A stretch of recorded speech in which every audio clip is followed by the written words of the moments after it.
Hello everyone, welcome back to my channel and welcome to our series that is Samvad and Insight for Science and Technology and Environment Ecology. I'm Yogendra Sharma. आज मैं आपके साथ discuss करने जा रहा हूं संवाद का लेक्चर 1.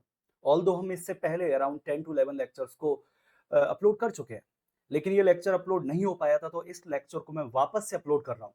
और यहाँ जो टॉपिक रहने वाला है, that topic is India becomes first to develop genome edited non GM rice crops varieties. क्या इसका इंपॉर्टेंस होगा फॉर साइंस एंड टेक्नोलॉजी और फॉर एग्रीकल्चर और फॉर एनवायरमेंट, इन सारे पॉइंट्स को मैं कवर करूंगा इन टुडेज सेशन. तो बने रहिए साथ में. सबसे पहले अगर बातचीत की जाए कहां से मैंने न्यूज को पिक किया, तो चाहे मैं पीआईबी की बात करूं और द हिंदू, या फिर बातचीत की जाए इंडियन एक्सप्रेस की, सारे के सारे जो पेपर्स हैं सब में आपको देखने को मिलेगा genome editing of rice varieties, उनके बारे में न्यूज थी लास्ट मंथ की. जैसे कि यहां पर आपको देखने को मिल रहा है how did India develop genome edited rice. तो इस न्यूज को हम डिटेल से समझने जा रहे हैं. क्या इसका इंपैक्ट होगा इंडियन एग्रीकल्चर में, क्या इंपैक्ट होगा फॉर एनवायरमेंट और फॉर एग्रीकल्चर, इन सारे पहलुओं को समझेंगे. And what is the role of biotechnology in this, उसे हम डिटेल से समझेंगे. क्या क्या मैं आज के लेक्चर में यहां पर कवर करने जा रहा हूं. सबसे पहला न्यूज क्या है उसे समझेंगे. Then rice and importance of rice for our society. It's a staple crop, तो क्या उसका रोल रहता है, एक्सपोर्ट, इंपोर्ट, कंजम्पशन, उन सारे पॉइंट्स पे बातचीत करेंगे. Then what is the meaning of genome editing and genetic engineering, उस वाले पॉइंट्स को मैं कवर करूंगा. What is the meaning of site direct nucleases, that means ZFN, TALENs और क्रिस्पर Cas9, ये क्या होते हैं उसके बारे में ब्रीफ आइडिया दिया जाएगा. ऑल्दो मैं क्रिस्पर Cas9 को यहां पर डिस्कस नहीं करूंगा. I will make a separate video on CRISPR Cas9. आगे आने वाले टाइम में आपको देखने को मिलेगा संवाद सीरीज में a full lecture on CRISPR Cas9 system, किस तरीके से उसे हमने डेवलप किया, बैक्टीरिया से किस तरीके से उसको बाहर निकाला, and right now what are the application of that system. उसके बाद मैं आपको बताऊंगा what is the meaning of SDN 1, 2 and 3, ये क्या होते हैं, यानी कि site directed nucleus 1, then 2 and 3. What is the name of new varieties and what special traits they have, इसके बारे में बातचीत की जाएगी. and what is the controversy related to that, और क्या होना चाहिए way ahead related to this topic. ये सारे पॉइंट कवर होने जा रहे हैं टुडेज सेशन, तो बने रहिए साथ में. सबसे पहले अगर बातचीत की जाए what is the story, what is the news, तो सबसे पहले आपको देखने को मिलेगा India approves it's first genome edited rice variety. और मजे की बात देखिए, it's happening first time in this world.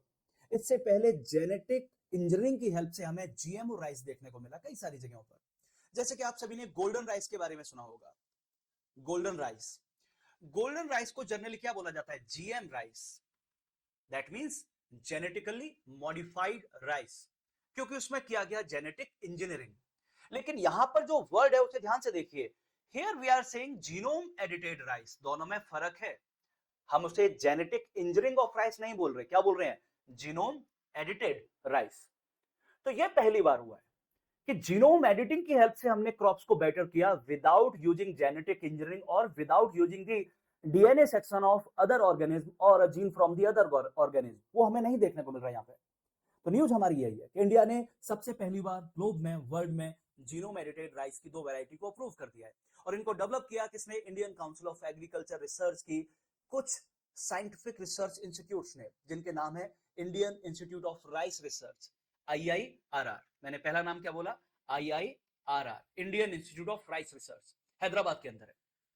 दूसरा, आप सभी ने पूसा न्यू दिल्ली के बारे में सुना होगा. ICR पूसा न्यू दिल्ली से बोला जाता है इंडियन एग्रीकल्चर रिसर्च इंस्टीट्यूट, जो कि न्यू दिल्ली में. तो इन दोनों इंस्टीट्यूट ने कुछ हमारे सामने बनाया, और वो क्या है, IIRR, Indian Institute of Rice research ने हमारे सामने बनाया DRR, धान 100 कमला. और वहीं पर IARI ने हमारे सामने बनाया पूसा DSC राइस पर. तो ये नाम याद करना बड़ा आसान है, वैसे तो यूपीएससी नहीं पूछेगा, लेकिन अगर किसी और एग्जाम में पूछा जाए तो बड़ा याद कर सकते हो आप. देखिए, Indian Institute of Rice research कहां पर है, पूसा, न्यू दिल्ली, ठीक है ना. तो उसने जो राइस बनाया उसका नाम क्या हो जाएगा, पूसा DST राइस 1, ये उसका नाम हो जाएगा. देन उसके बाद आपको जो DRR दिखाई दे रहा है, DRR धान 100, यहाँ पर जो DRR है वो बताता है डायरेक्टरेट ऑफ राइस रिसर्च, जो कि पुराना नाम है Indian Institute of Rice research का. तो वो उसके नाम पर ही है, यानी दोनों ही राइस वैरायटी में जो आगे का नाम दिया हुआ है वो रिलेटेड है आपकी डेवलपमेंट एजेंसी से, ठीक है. और जो टेक्नोलॉजी यूज की गई है उसका नाम क्या है, क्रिस्पर Cas9. चलिए आगे चलते हैं. तो हमें जो बात समझ में आई वो अभी तक ये समझ में आई कि now we have two variety of rice, जो कि है जीनोम एडिटेड, और इनको डेवलप किया है Indian council of agriculture research ने. और जो टेक्नोलॉजी इसके अंदर यूज की गई है उसका नाम है क्रिस्पर Cas9 सिस्टम. आगे चलते हैं. सो इंडिया ने अप्रूव कर दिया फर्स्ट जीनो मेडिटेड राइस वेराइटी, और इसकी वजह से हमें देखने को मिल रहा है we are moving toward the more sustainable high performing crop development without adding any foreign DNA. That's why we will not call them GMO crop. हम उसे GM राइस नहीं बोलेंगे, नॉन GM राइस की कैटेगरी में ही दोनों को रखा जाएगा।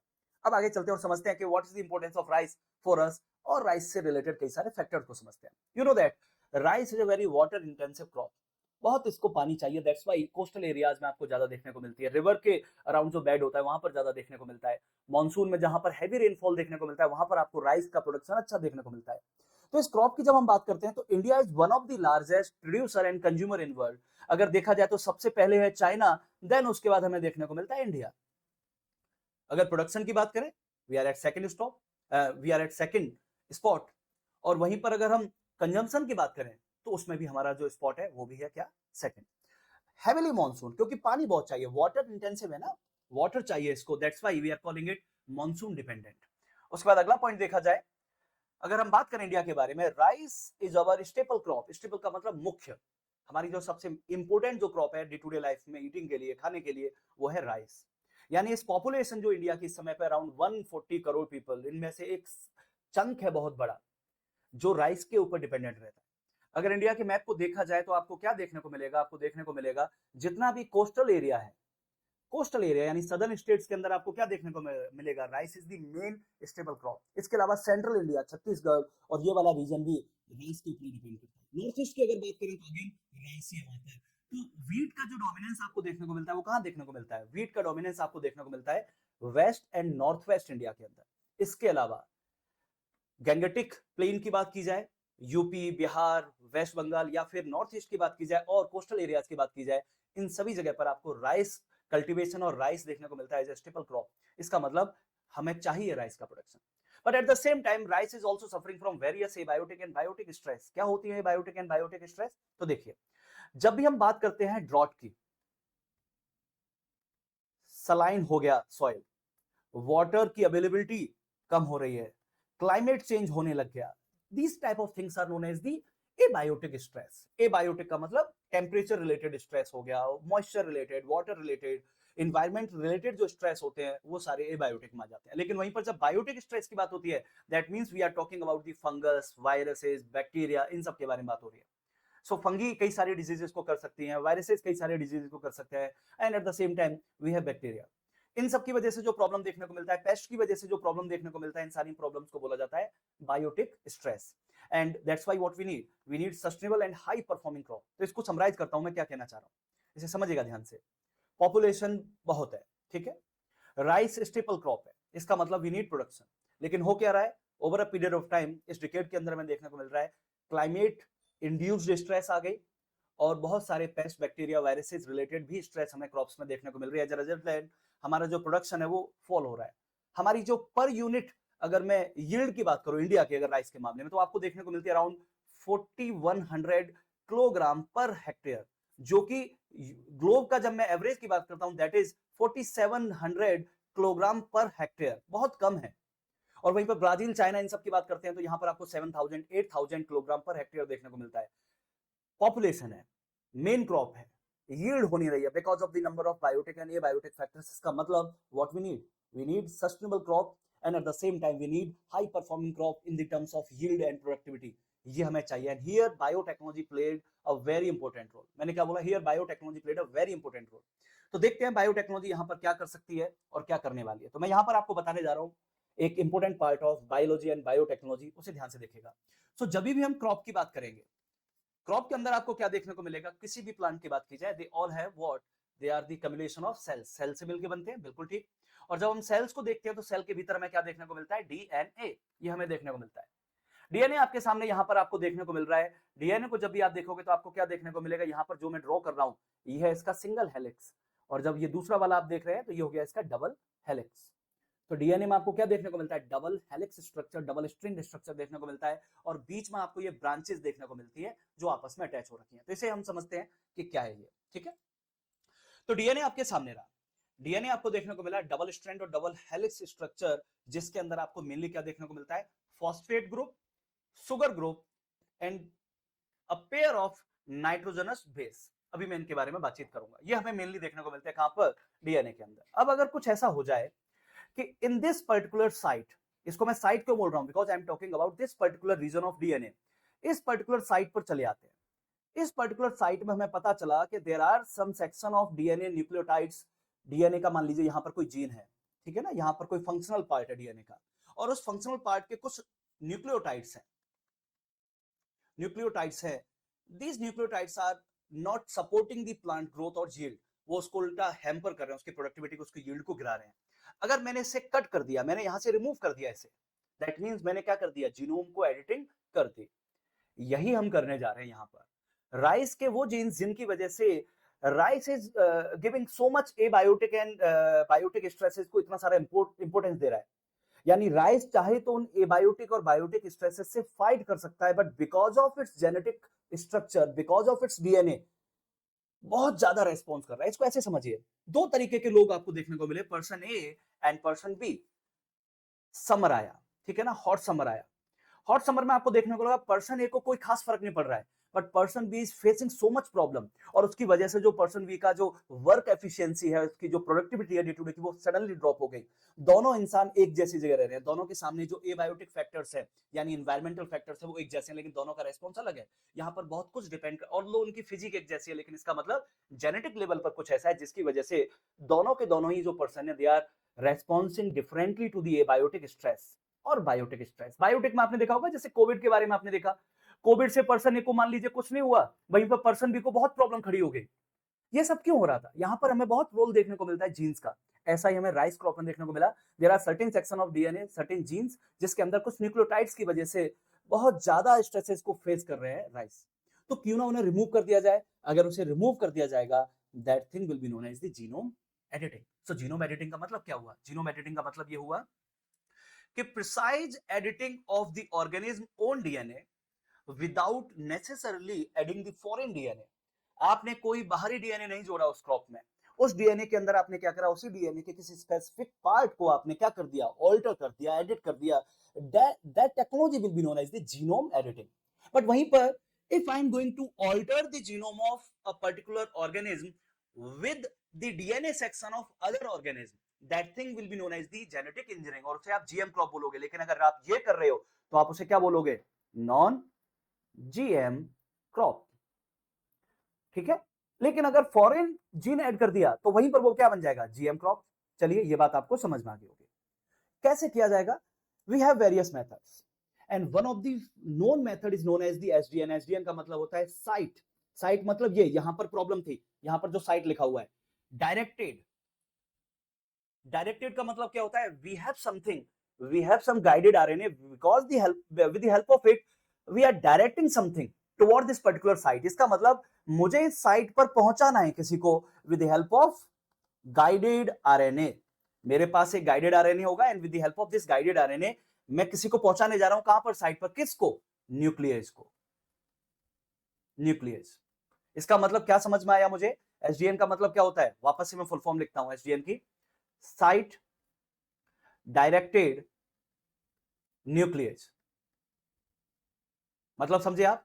यानी किसी साइट पर जाना है जहां पर प्रॉब्लम है, उस पर्टिकुलर डीएनए के उस सेक्शन में, उस जीन में जो प्रॉब्लम है, उसे डायरेक्ट किया जाएगा। किसे डायरेक्ट किया जाएगा? न्यूक्लियस को डायरेक्ट किया जाएगा। So what we have to do here, with the help of guided RNA we will send nuclease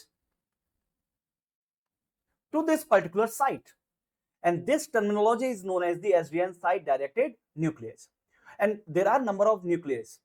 in nucleus में से जो सबसे फेमस है वो हमें देखने को मिलता है क्रिस्पर कैस9 सिस्टम। क्रिस्पर कैस9 सिस्टम हमने बैक्टीरिया से सीखा। बैक्टीरिया को हमने वायरसेस के अगेंस्ट फाइट करते हुए देखा, और वहां से हमने इस सिस्टम को समझा और बाहर निकाला इसमें से कैस9 एंजाइम। इसे मैं डिटेल में आगे बताऊंगा। So we have ZFN, we have talens, ये सब है हमारे पास। क्या क्या मैंने बताया? हमारे पास है Cas9, हमारे पास है ZFN, और हमारे पास है talens. Here we have major 3 nuclease for us.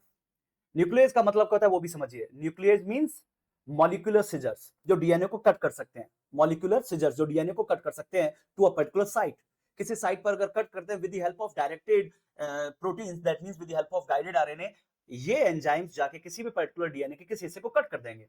That's why we are calling them nucleus, that's why we are calling them molecular scissors. UPSC prelims 2019 का यही क्वेश्चन था कि in news you heard about the Cas9, what is this? An enzyme for the cutting of DNA, that means molecular scissor. यही पूछा गया आपसे, बहुत simple question था। तो बस यही है इसके अंदर। ये जो न्यूज है वो क्या कह रही है कि with the help of Cas9 enzyme we are going to cut the defective part of rice varieties, and as a resultant we have a new varieties of rice, and these varieties will be known as the genome edited rice and with the help of genome editing technology। ठीक है, चलिए आगे चलते हैं और DNA को समझने की कोशिश करते हैं। तो डीएनए का स्ट्रक्चर कुछ ऐसा होता है, ठीक है ना। डीएनए का स्ट्रक्चर कैसा होता है, कुछ इस तरीके का। तो ध्यान से देखिए इसको, यहां पर आपको देखने को मिलेगा इस तरीके का सेटअप।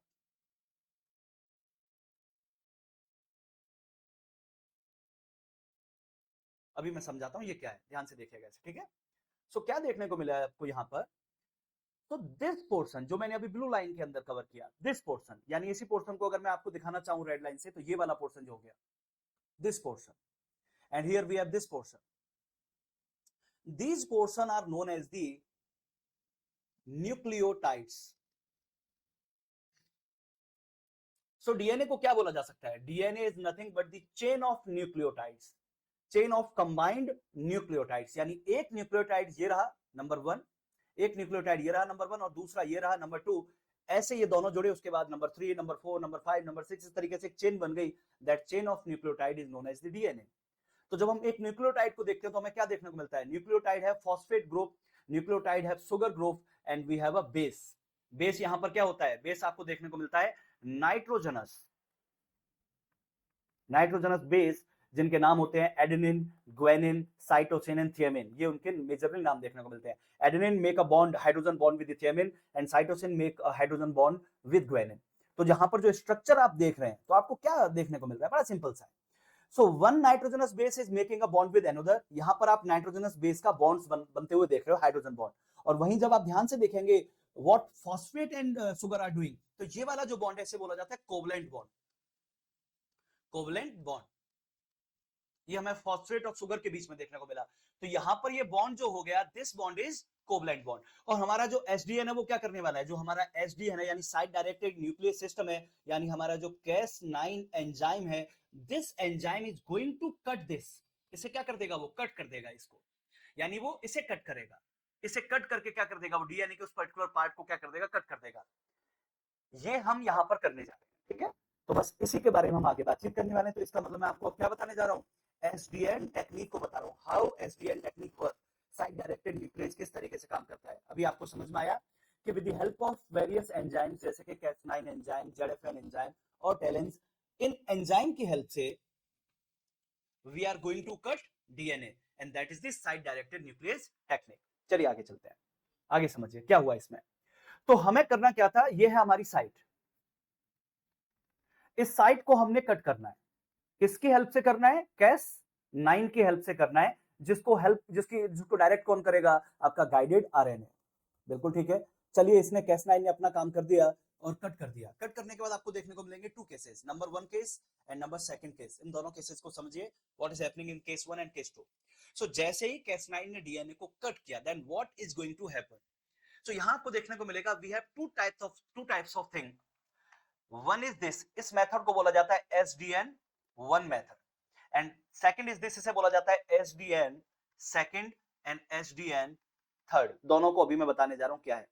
अभी मैंने आपको बताया कि Cas9 ने इसे कट किया, साइट को कट करने के बाद हमें देखने को मिलता है, कट करने के जो तरीके हैं उसके बेसिस पर हमें देखने को मिलता है SDN1 method, SDN2 method and SDN3 method. ठीक है, ये बात आपको समझ में आ गई होगी। अब यहां से आगे समझिए क्या है SDN1 के अंदर खास, क्या है SDN2 के अंदर खास, और क्या है SDN3 के अंदर खास, यानी साइट डायरेक्टेड न्यूक्लियस 1, 2 एंड 3 इनके अंदर खास क्या है। तो देखिए, जब हम SDN1 की बात करते हैं तो यहां पर हमें जो मैकेनिज्म देखने को मिलते हैं, this mechanism is non homologous end joining.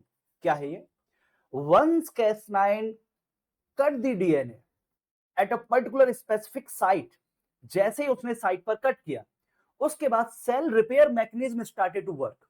Cell की जो रिपेयर मैकेनिज्म है वो क्या करेगी? यहां पर या तो इस पार्टिकुलर जो सेक्शन है डीएनए का, उस डीएनए के सेक्शन को वो क्या कर देगी, डिलीट ही कर देगी, खत्म। या अपनी तरफ से कुछ न्यूक्लियोटाइड इसमें इंसर्ट कर देगी, इसको ऑल्टर कर देगी। तो आपको क्या देखने को मिलेगा यहां पर, इधर इंसर्शन और डिलीशन, इंसर्शन और deletion of this particular section of DNA, और ये सेल खुद ब खुद करेगी। That's why we are calling it non homologous end joining, यानी यहां पर सेल ने खुद को ही रिपेयर कर दिया after the cutting of DNA.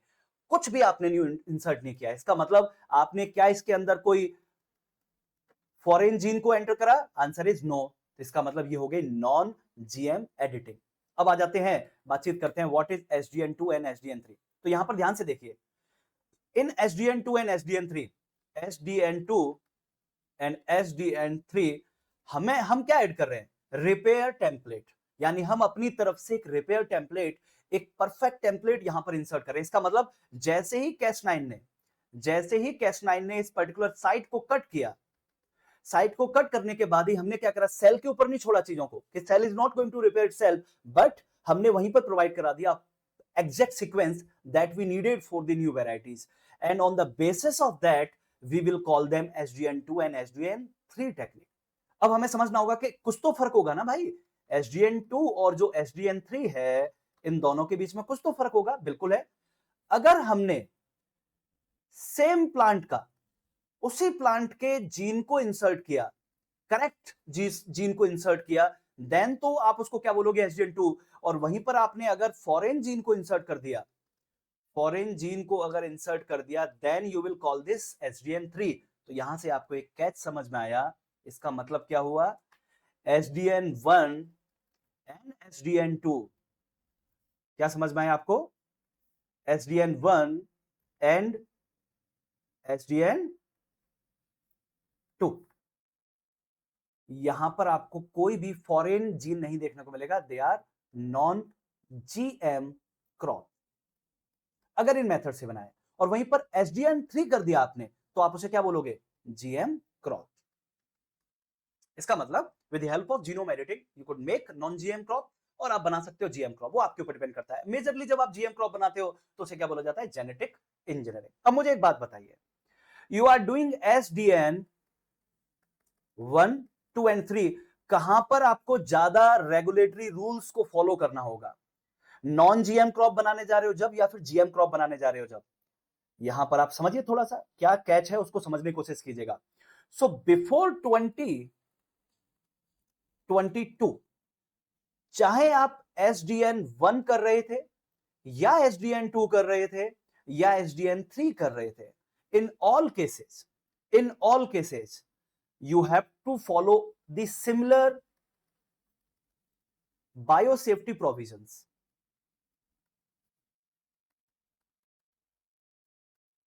समझ रहे हो आप, आपने कोई भी फॉरेन जीन नहीं इंसर्ट किया, कुछ भी नया इंट्रोड्यूस नहीं किया, केवल सेल के थ्रू ही उसको रिपेयर होने दिया।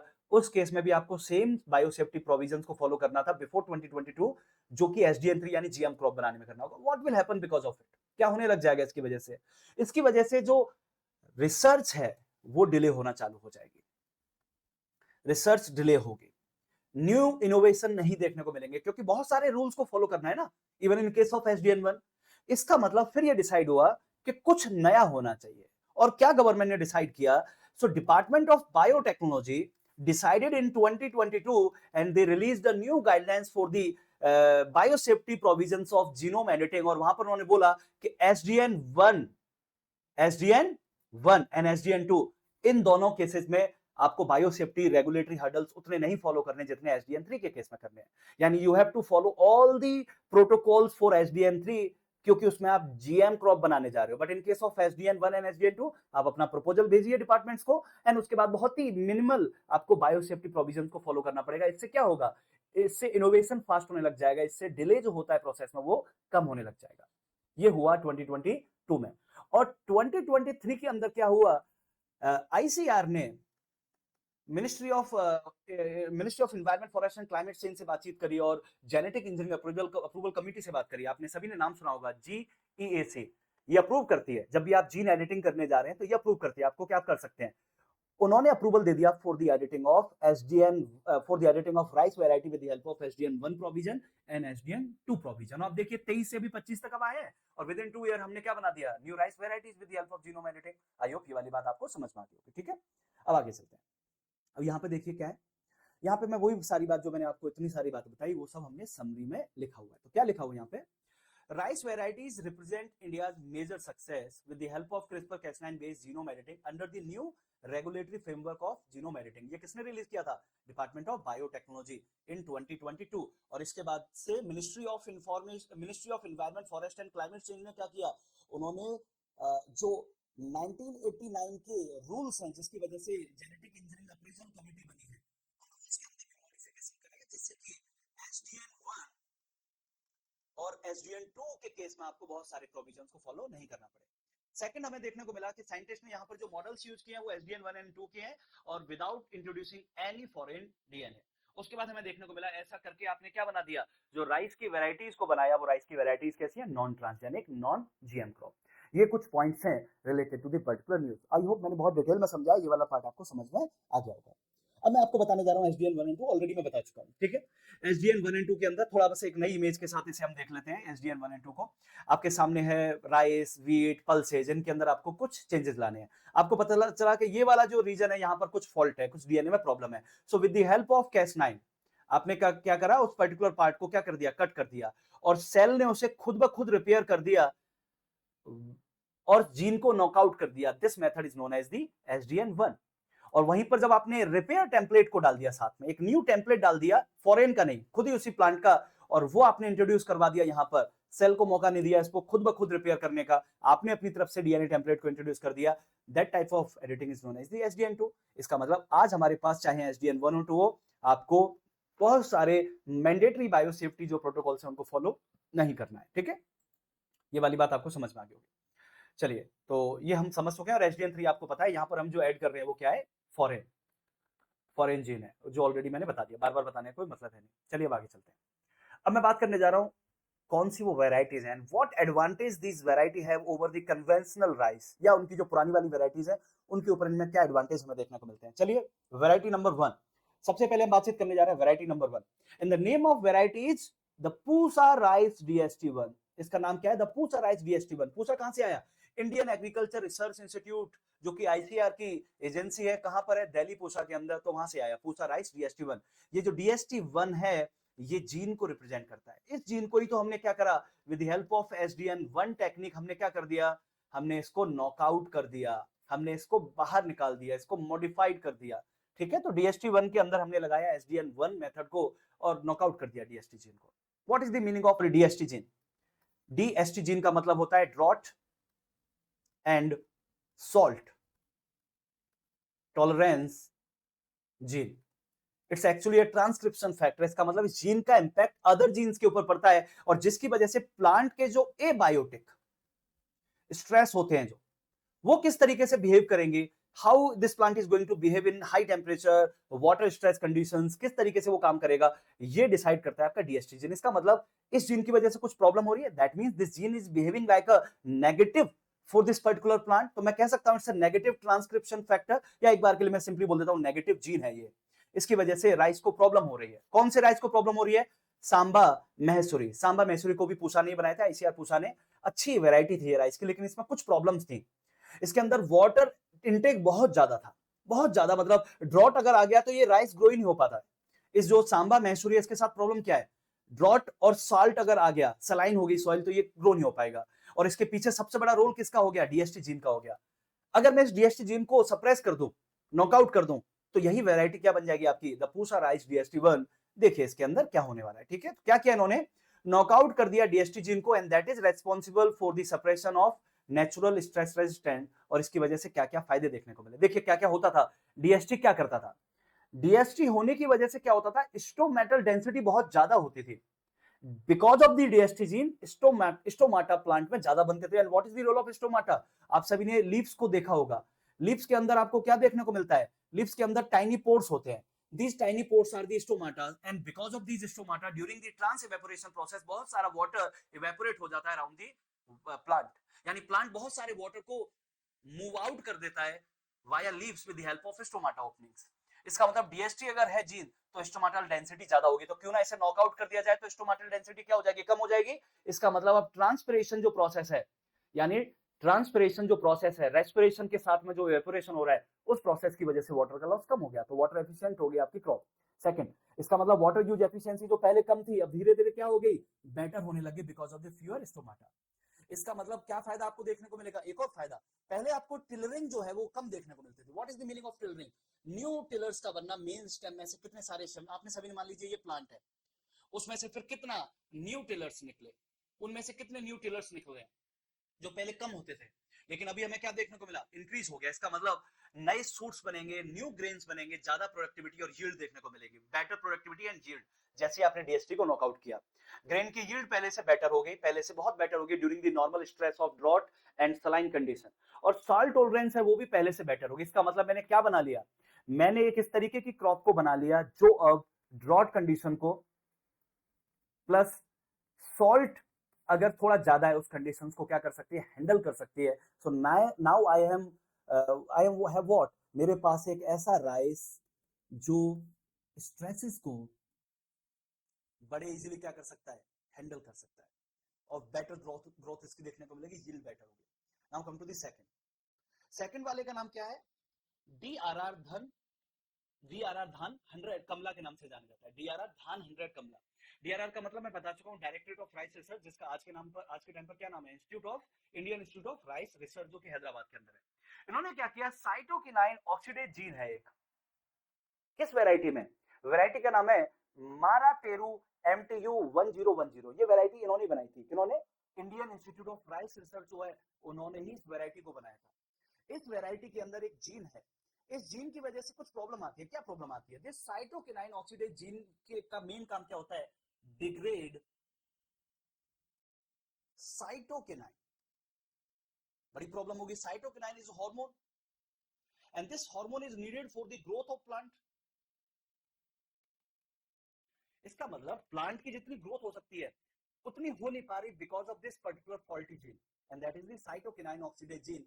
सो with the help of HDN1 technique हमने क्या कर दिया, नॉकआउट कर दिया इस पर्टिकुलर जीन को। इस जीन को नॉकआउट करेंगे तो क्या ज्यादा बनने लग जाएगा, cytokinin, and because of the cytokinin what you will see, proper growth देखने को मिलेगा आपको, पहले से ज्यादा यील्ड होगी, पहले से ज्यादा ग्रोथ देखने को मिलेगी आपको प्लांट में। तो ऐसा ही कुछ हमें देखने को मिला यहां पर। क्या हुआ एडवांटेज देखते हैं, ग्रेन यील्ड पहले के कंपैरिजन में 19% बढ़ गई, मैच्योरिटी पहले के कंपैरिजन में कम हो गई, इसका मतलब जल्दी क्रॉप ग्रो हो रही है, जल्दी से मैच्योर हो जा रही है, तो that is also a better trades.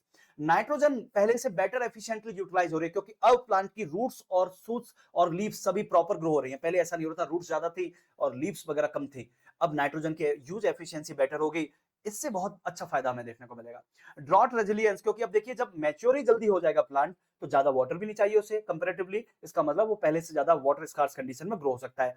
और मीथेन एमिशन कम हो गया, जब प्लांट राइस का जो प्लांट है, अगर मान लीजिए वो फॉर एग्जांपल 100 डेज ले रहा है पूरा मैच्योर होने में, अगर वो 80 डेज में होने लग गया तो इसका फायदा क्या देखने को मिलेगा, मीथेन एमिशन भी कम हो जाएगा। सो एनवायरमेंट को फायदा, फार्मर्स को भी फायदा, और इससे जो स्टेबल बर्निंग की प्रॉब्लम है, जो स्टेबल बर्निंग की प्रॉब्लम हमें देखने को मिलती है, वो प्रॉब्लम भी कम हो सकती है। क्यों, क्योंकि पहले ही राइस मैच्योर हो जाएगा तो उसका जो हार्वेस्टिंग है वो आपको जल्दी देखने को मिलेगा इन सितंबर, और जब हार्वेस्टिंग सितंबर में हो जाएगी तो फार्मर्स के पास प्रॉपर टाइम होगा अराउंड 1.5 मंथ, जिससे कि उसकी जो स्ट्रॉज है, जो स्टबल है, उसको प्रॉपर्ली मैनेज कर लें, और वो हड़बड़ी ना मचे कि जल्दी से रबी की क्रॉप लेनी है और हमें वीट को ग्रो करना है। तो स्टबल बर्निंग की प्रॉब्लम, मीथेन एमिशन कम हो जाएगा, नाइट्रोजन का एफिशिएंसी पहले से बेटर हो जाएगा, वाटर एफिशिएंसी और बेटर हो जाएगी, ड्रॉट टॉलरेंस बढ़ जाएगी, और बहुत सारे एडवांटेज हमें देखने को मिलेंगे। तो मैं ये कह सकता हूं इन summary, what is happening, DRR धान 100 and Pusa DST1 both are the environmentally sustainable and high performing rice crops।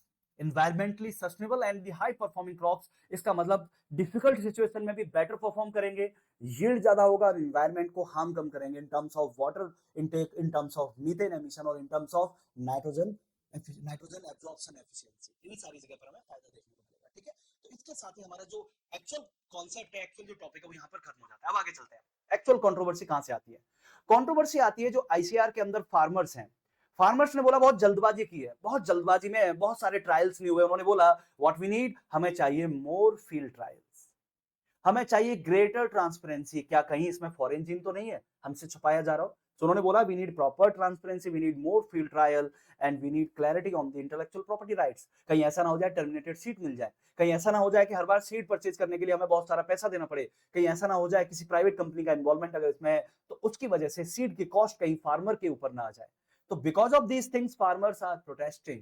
और वो क्या बोल रहे हैं, वो प्रोटेस्ट कर रहे हैं, वो बोल रहे हैं कि इसमें कुछ ठीक नहीं है, वी नीड मोर टाइम। आप इसी बार की जो खरीफ की क्रॉप है उससे मत स्टार्ट करिए इसे, प्लीज टेक सम टाइम, उसके बाद इसको अगली साल लेके आइए। ठीक है, तो ये आपका कुछ कंट्रोवर्सी चल रही है। So what should be the way head, वो आपको इन टोटल लिखना पड़ेगा। उसमें आपको क्या लिखना पड़ेगा कि yes, right now India has been emerged as a global leader in the climate smart और climate resilient agricultural crops by developing the genome edited rice varieties। और genome edited केवल राइस में देखिए, work is also going in Punjab on genome edited wheat, work is also going on over a number of pulses। तो बहुत सारी जगह पर oil seeds, pulses, wheat, rice सभी के ऊपर एक्सपेरिमेंट चल ही रहे हैं। So India is right now a global leader in the genome edited climate smart और क्लाइमेट रेजिलिएंट क्रॉप्स वेराइटीज में। इसका मतलब यस, सस्टेनेबिलिटी बहुत बेटर होने वाली है। Without inserting any foreign DNA हम बहुत कुछ चेंज करने जा रहे हैं, but at the same time what we need transparency, what we need environmental responsibility, कि कहीं धोखा ना हो जाए, ट्रांसपेरेंट होना चाहिए system, accountability should be there, responsibility should be there.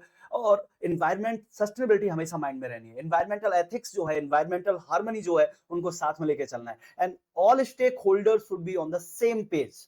All stakeholder का मतलब scientific research institute, farmers, companies, state governments and central government, इन सबको साथ में लेके चलिए। And yes, with the help of technology, with the help of science and with the help of environment ethics and environmental harmony, we could make a better future for us. And इसी के साथ में जो आज का topic है वो यहाँ पर मैं खत्म करता हूँ। आई होप आपको बहुत कुछ सीखने को मिला होगा आज के लेक्चर से। मिलते हैं आगे आने वाले सेशंस में, बहुत कुछ डिस्कस करना है साल भर में, साइंस एंड टेक्नोलॉजी के बहुत सारे लेक्चर्स भी डालने हैं सिस्टमेटिकली, जो कि जरूरत है आज के टाइम पर एक्सपीरियंस की। बहुत टाइम से मैं सोच रहा हूँ science and technology, environment ecology और GS2 GS3 के कई सारे छोटे छोटे जो सब्जेक्ट्स हैं, इन सब की पूरी एक सीरीज बना दूं। आगे आने वाले टाइम में आपको वो सारी चीजें मिलेंगी, वेट करिए। For next 5 and 6 months you have all these things, ठीक है ना, और वो भी बेस्ट क्वालिटी का। तो कोई घबराने की जरूरत नहीं है, प्लीज फॉलो टेलीग्राम, वहां पर आपको PDFs मिलती रहेंगी time to time. And like it, subscribe my channel and share this video to your friends. Take care, bye bye.